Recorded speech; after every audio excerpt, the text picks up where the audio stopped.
So when we think of grooming, we think of bringing our pet, like our dog, to the groomer, where they get washed and brushed and combed. It's not quite like that for birds, but birds need regular grooming every few weeks to few months as well. They need to have their nails trimmed, and typically we do recommend wing trimming as well. And these are things often that pet bird owners cannot do at home. It takes two people, one person to hold the bird and the other one to trim. Little birds' nails can be trimmed with a little baby nail trimmer.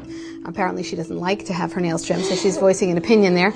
And wings can be trimmed with the scissors. We do that very safely at the animal hospital. You want to make sure that you don't use the same nail trimmer or wing trimmer, the scissors, on multiple birds. You want to sterilize them just as we would get a manicure and clean in between people using them. We would want to clean our instruments between birds. Do you want to mention something about beak trimming? Absolutely. A common misconception is that people often believe that their bird's beak needs to be trimmed regularly.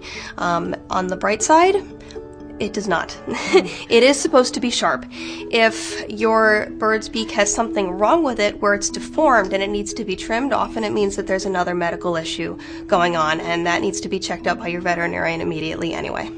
Yeah, parrots are hook-billed species, meaning they have a hard, hook-like shaped beak, and that's what they need to eat, and that's normal for them. So while it may be unpleasant to be bitten by a bird who has a point at the end of their beak, that's normal. So better to work on training the bird or giving the bird appropriate things to chew on than to try to change its normal anatomy by trimming its beak back. We will trim when they develop conditions like scissor beak, where the top and bottom beak kind of cross like that. Sometimes even an upper beak that's very long can be indicative of a problem like liver disease. So rather than just rushing out to the pet store and saying, please trim my bird's beak if it looks abnormal, better yet, go to the vet, have it checked out, and make sure there's no underlying problem.